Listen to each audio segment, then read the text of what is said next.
Hi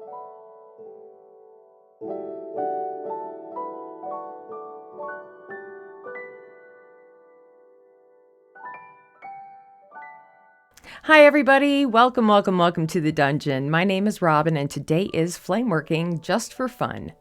It's my mom's fault. She keeps giving away all the worry stones that I gift her. I love that she does that and I always have time to make more. One I'm gonna make today is a conglomeration of all the cane that I've been making over the last several months. So if you have a whole bunch of cane left over, or twisted stringers or anything that you want to learn how to lay down on your glass, this might be the perfect project for you. And with that said, I hope you're all doing safe and well out there. Thanks so much for joining me, and I'll see you next time in the dungeon. All right, so I have a whole bunch of cane spread out to use, and I'm going to start everything out with the very center of this worry stone, and it's going to be a black base. It could be clear, it could be white, but either way, if I'm using a fresh rod, I always heat and kind of take the very tip of it off. Those fresh cut rods will produce a bubble rash that you definitely don't want. So I always do that first. And then I'm just going to gather up a nice bit of black here, have my punty ready so I can transfer a small gather onto the punty rod. And so here I'm just going to heat the very tip of my glass. It is a little loosey-goosey, but you do your best to maintain holding your glass on the end of that rod. And then what I want to do before I flatten it is shape it up real nice. And so I'm going to use my marble mold here and roll it on the bottom edge to get that football shape that I'm looking for. And it's like the perfect shape to flatten out. So I'm going to get that nice and hot and very gently flatten it down with my graphite pad. And I'm looking for it to be nice and thin and even all around. And then I'll just heat it up a little bit and let that cool down. But you do want to get a little heat back into it before you add the cane to make the surface sticky so the cane will stick to it easier.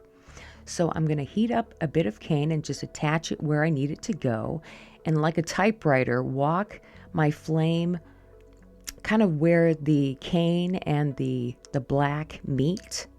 And then at the end, I will give it a twist and pull it away and then shape it up with a butter knife. And I pretty much am going to repeat that step every time with just different canes.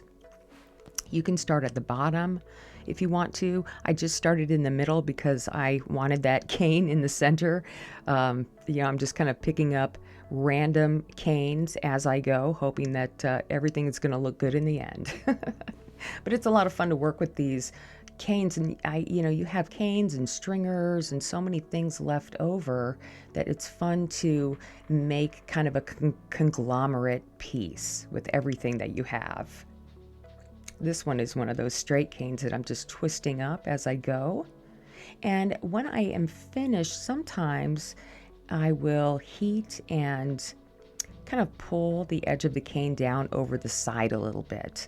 In the long run, all of the canes will fold over the edge and meet up with each other. All right, I'm almost done with this bottom half here. This video or this demo was very time consuming.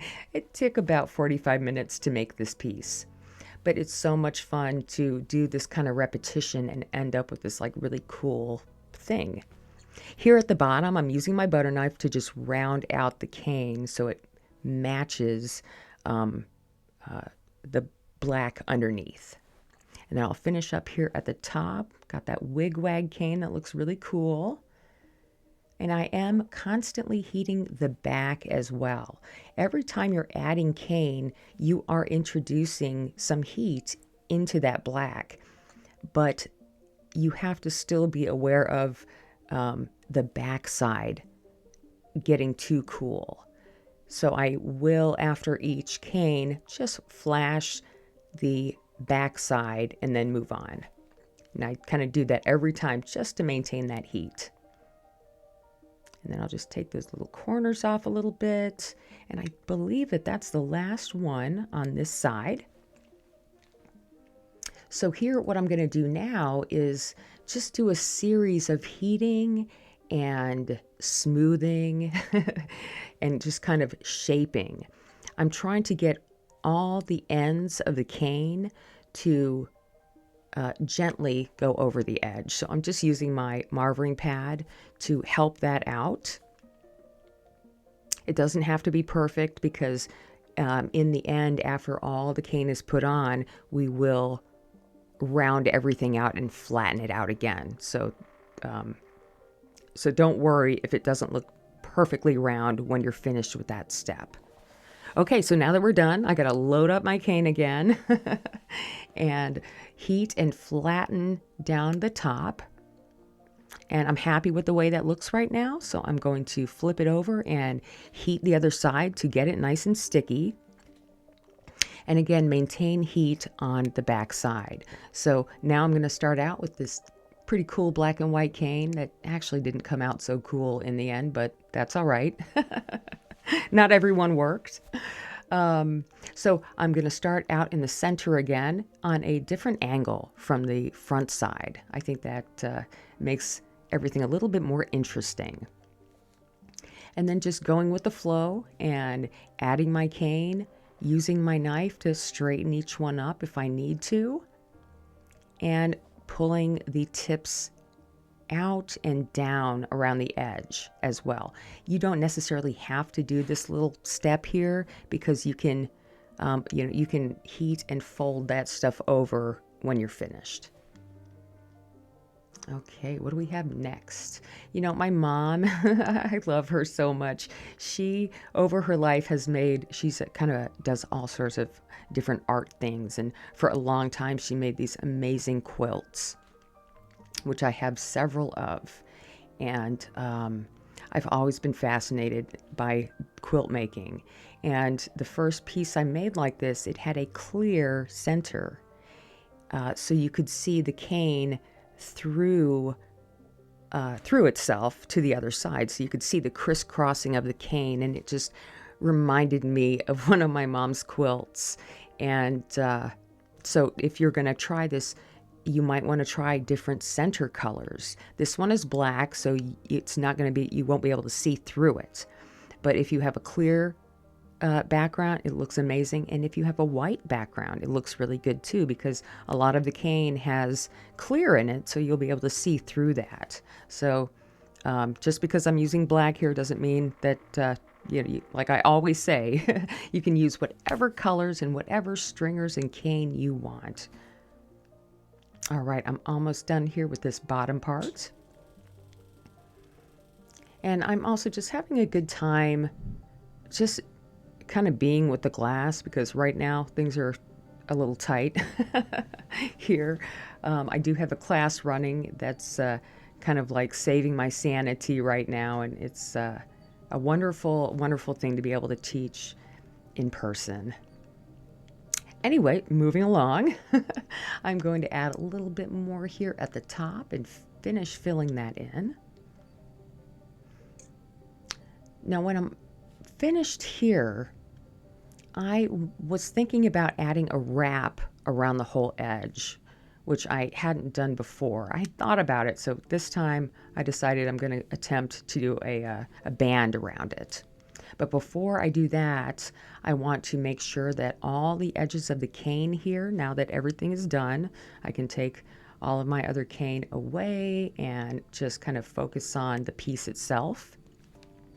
So I'm heating up everything. And what I'm looking to do is to flatten it, okay? Get it nice and smooth on the surfaces. And then also go around the whole edge and push the cane towards each other on both sides, and then continue to kind of round it out.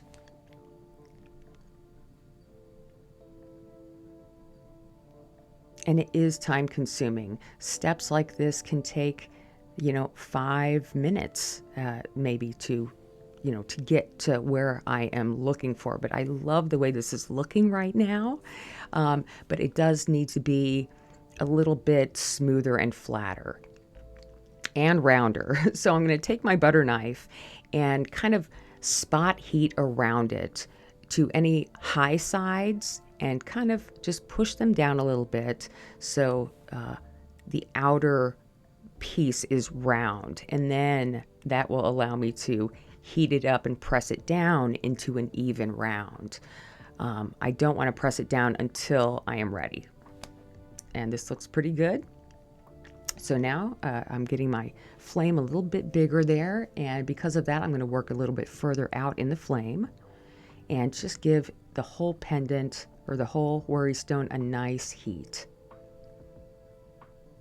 I'm just looking for everything to gently move and then press it down, heat it up, press it down a couple times just to make sure again that the width of the pendant is where I want it and it is nice and round. And I like the way this is looking, so I thought I'd attempt a full cane ring without stopping. I don't know what I was thinking here, you guys, but I thought, okay, well, here I go. I'm going to turn this around when I'm at the bottom, and then I got to this point where I just didn't know where to hold the pendant. So, if you get to something like this and you're, what is going on? The best thing to do is just get the piece in the heat just where you need it to, at whatever angle you can possibly do it at. So it was a little strange to do that whole loop-de-loop there. And now I'm going to go in and just use my butter knife. The attachment where the punty is, I didn't know what to do there, so I just kind of went around it. And it didn't bug me that bad, even though you do see, that little area where the punty is. Not a big deal for me on this piece. It's more about the fun of putting all this cane together and making this into a worry stone for my mom.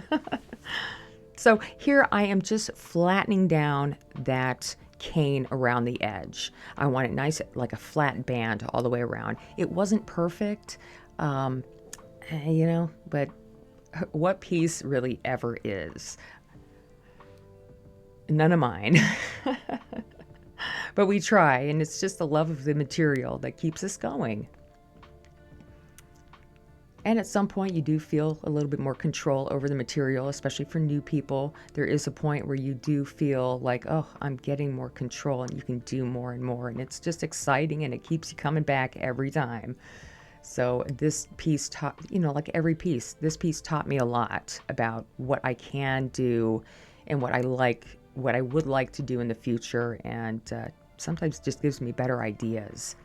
So now that I have that nice band all the way around and it's flattened down, you can go ahead and just do your spoon print for the worry stone just on here. But what I wanted to do was add a very thin coating of clear just on the top and the bottom side, not around the ring, but just on the top face. So I'm just adding a little bit of glass as I go to just kind of cover up all that cane. And the reason why I want to do this, again, it's personal preference, is just because I know that that little bit of clear will help to make the cane three-dimensional. And I just love the way that looks. So personal preference. This extra added step will take you another, 15 minutes maybe. So it's up to you. But here I'm going to go ahead and heat all that clear glass up and fire polish it and smooth it down. And then once I like the way that is looking, I will go ahead and I'll heat that up and then add my clear to the other side. Same way as encasing, I will get a little glass hot and swipe the piece, overlapping as I go. However, you have to make sure that what you're swiping on top of is nice and cool so you don't distort your pattern. And then from there, I'm just going to heat that up and smooth it all down, flatten it out, and then we can proceed to finish this thing up. If you're still with me, I really appreciate it. Sometimes these things take time even when they're sped up. So I'm just finishing up here with my fire polishing. And I am going to punty up on the other side. So I want to make sure that the side with no punty right now looks perfect. I like this. So now I'm going to switch hands and add my punty to the very bottom. I'm actually not adding it to the bottom. I'm more like adding it to a little bit of clear on the side of the bottom, so I'm not getting my punty on the cane. All right, and then this is a perfect time to give a good fire polish on both sides. And then I'm going to take my other punty off. And again, you should only have a little bit of glass in there. If you have too much glass in there, you can put a new punty on anytime you want. And then now I'm just going to finish the other side. Like the one hemisphere is done, so I work on, the bottom side. South is done, so I work on north. Anyway, so I'm going to heat this top part up until it's nice and round and then smooth it out. Round it out a little bit if I need to, just get my shape perfect. And then I will spot heat very, very hot on one side and then come out and push really hard with my spoon. I do this a couple times until I like how wide the impression is. And then from there, I'm just going to fire polish it. And that looks good. I'm going to fire polish this up and then I don't know what I was thinking here, you guys. It's been a crazy several months. I'm going to shape this up, and then I thought I would use these mini mashers to hold it. So let me grab those. That looks good. I'm going to fire polish everything here. Heat up my tool anytime I'm going to, grab it. I should have used my tweezers though, because, I feel like it wouldn't be a video of mine if I didn't fumble for you guys. So here's my fumble for the day. But no harm. I just went ahead and heated that spot up, and away it goes. And I hope to see you all next time in the dungeon.